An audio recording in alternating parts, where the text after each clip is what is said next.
네, 열심히 일하는데 왜 시간이 부족하다고 할까요? 네. 네, 주말에 놀아달라는 아이들의 약속을 번번이 어기는 아빠들 때문에 아빠는 거짓말쟁이 늑대라는 별명까지 생기는 게 40대라고 합니다. 네.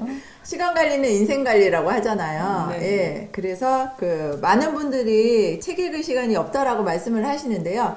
독서 천재가 된 홍 팀장에서는 이렇게 시간 관리를 통해서 책 읽을 수 있는 시간을 만들어준다고 합니다. 네. 네, 다국적 기업의 회장들이 항상 하는 말이 너무 바쁘다는 건데요. 미국 대통령보다 더 바쁘다고 합니다. 맞아. 예약 안 하면 만나주는데. 네, 그리고 1년치 스케줄이 벌써 꽉 차 있다고 하는데요. 그치. 그래서 피터 드러커가 이 회장들을 일거수일투족을 다 기록을 해봤대요. 대박. 근데 결과가 어떻게 나왔는지 아세요? 어떻게 네, 나왔어요? 중요한 일에 쓴 시간이 불과 30%밖에 해당이 안 된대요. 30%만 쓰고 있었다고요? 그렇게 바쁜데? 네, 1년 스케줄이 꽉 찼는데 실제로 30% 결과가 나왔대요. 네. 시간 관리는 시간을 기록하는 일부터 시작한다고 하거든요. 근데 일을 했다고 하는 기억과 일을 한 시간 사이에는 큰 간격 차이가 있습니다. 그렇지. 네. 맨날 우리가 나 하루 종일 일했어. 난 쉬는 시간도 없이 일했어. 라고 하는데 그거는 내 기억이었고 실제적으로 시간을 기록해보면 많은 차이가 난다는 그렇군요. 거죠. 예. 네. 시간을 기록해야 내가 시간을 어떻게 쓰고 있는지 확인할 수 있다는 이야기네요. 그렇죠. 네, 시간 관리. 시간도 기록해야 됩니다. 사실 네. 그렇게 기록하다 보면 이 누수되는 시간이 되게 많거든요. 맞아요. TV를 보는 시간이라든지 핸드폰 이렇게 보는 시간이나 잠깐 볼 거야? 이렇게 하는데 그런 시간들이 이렇게 자꾸 모이다 보면은 이 누수되는 시간만 잘 잡아도 사실 독서하는 시간 마련할 수 있거든요. 그렇죠. 그러니까 이런 누수된 시간을 확인했으면 이게 독서하는 시간을 확보하는 게 중요합니다. 일단은 시간을 먼저 기록해서 확인하고 내 시간이 어떻게 하루 동안 어떻게 쓰이는데 확인을 한 다음에 이거를 이제 독서하는 시간을 확보를 하면 좋을 것 같아요. 확보한다. 네. 독서도 밀도 있는 독서가 중요하다고 하죠. 그냥 물론 시간을 쪼개서 지금 조금 이렇게 읽는 것도 좋은데 아니면 오늘 내가 1시간 동안은 독서만 할 거야. 혹은 2시간 동안은 독서만 할 거야. 라고 해서 그 시간을 딱 몰아서 정해놓고 1시간 동안 아무 얘기도 방해받지 않고 밀도 있게 독서를 하는 것이 훨씬 더 효과적이라고 이야기를 합니다. 네, 아무에게도 방해받지 않는 시간이라고 하면 좀 새벽 시간인데요. 새벽 시간? 네, 회사 다니는 분들 같은 경우는 출근을 일찍 해서 아무도 없는 시간을 활용해도 좋고요. 그런 친구 있었어요. 네. 저도 예전에 회사 갈 때 아침 시간을 좀 활용했던 것 같아요. 네, 그리고 주말에 한두 시간을 통째로 빼서 독서하는 시간을 가지면 좋을 것 같고요. 이쯤 되면 짧은 시간에는 책을 읽을 수 있는 속독을 떠올리시는 분들이 있는데 그치, 시간이 모자란데 속독하는 방법이 있어요? 아니, 그런 건 없고 이 책에서는 진정한 속독을 알려주고 있는데요. 속독하는 방법. 네, 중요한 부분은 천천히 읽고 중요하지 않은 부분은 빨리 읽으라고, 그게 진정한 의미의 속독이라고 얘기하고 있어요. 중요한 부분은 천천히, 중요하지 않은 부분은 빨리 스킵해서 읽는 게 중요한 의미라고 얘기하고 있습니다.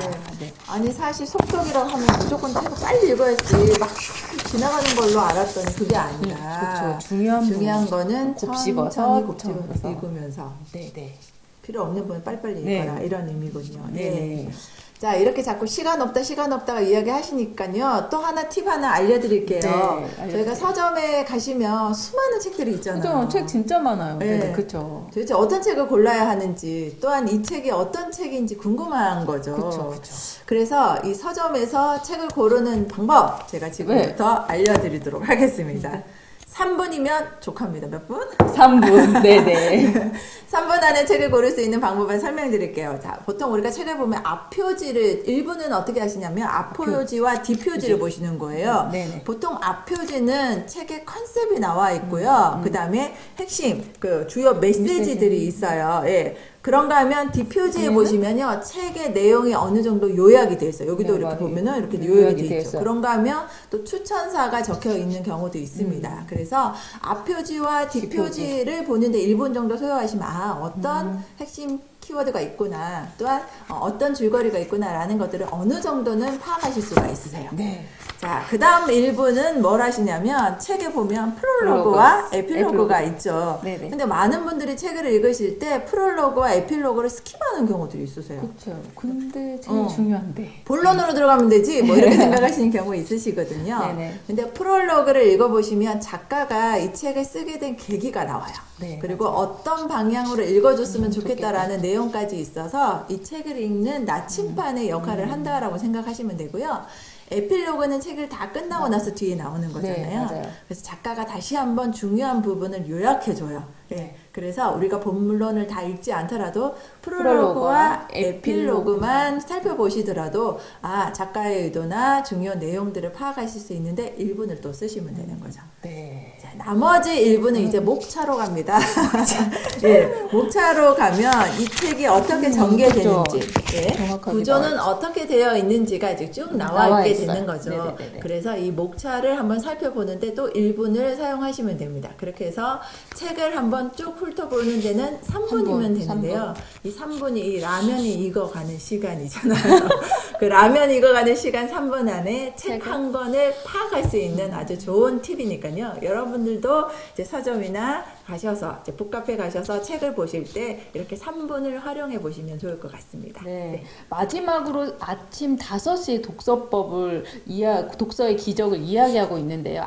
그러면 책 읽을 수 있는 시간을 아침. 네, 새벽의 시간 5시에 읽으면 좋다고 하는데 네. 아침 1시간은 낮 시간에 3시간의 효과가 있다고 합니다. 네네네. 예, 그러니까 혹시 아침 5시에 일어나는 것이 힘드시다면 힘들어요. 그러면 평소보다 1시간 정도만 일찍 일어나서 이 시간을 독서에 활용을 하다 보면 이런 내가 지금까지의 생각했던 것보다 많은 지식을 얻을 수 있을 것 같아요. 네. 그러면 아침에 원래 기상 시간보다 1시간만 먼저 일어나서 책을 읽게 되면 3시간, 낮 시간에 3시간의 효과가 있는 겁니다. 효과가 있다. 네. 이거 해볼 만하네. 네. 네. 지금까지 독서 천재가 된 홍 팀장에 대해서 책 내용을 살펴봤습니다. 예. 그래서 여러분들 시청자 여러분들도 이 책 한번 읽어보시고요. 이 책을 통해서 삶의 변화를 일으키시면 좋을 것 같습니다. 자, 다음엔 또 더 유익한 내용으로 찾아뵈야 되겠죠? 네. 여러분. 네, 지금까지 시청해주신 미책 시청자 여러분 감사합니다. 저희 다음 시간에 더 좋은 내용으로 찾아뵙겠습니다. 감사합니다.